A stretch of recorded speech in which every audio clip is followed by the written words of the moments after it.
Hi, my name is Jay Swearingen with Winnebago Industries Service Department.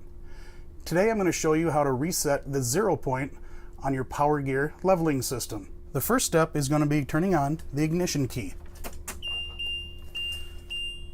As you can see all the lights on your touchpad flashing, let them go out, turn the touchpad on, and we're going to push the auto button, which will automatically level the motorhome.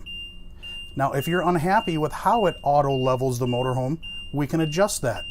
That's called the 0 point. What we're going to do is push the manual button and hold it until the light comes on, and now we know we're in manual mode.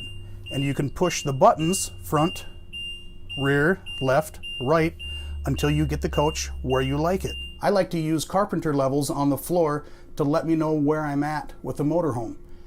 You can put one long ways, front to back, to see where you're sitting that way, and you can also put one side to side to show you where you're at level-wise there. Once you have the motorhome leveled to your liking, you're going to push the front button 5 times. Then immediately after that, push the rear button 5 times. There'll be a short delay and all the lights will flash on your touchpad.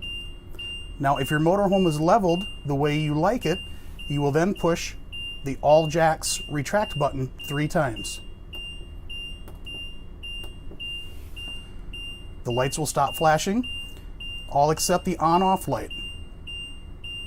That light will stop flashing in 20 seconds. That tells you that your 0 point is now set. That's all there is to it. As you can hear the beeping sound, that is a warning buzzer letting you know your jacks are down, so you don't accidentally drive away with your jacks extended. Once your coach is level, you can shut the ignition key off and the beeping will stop.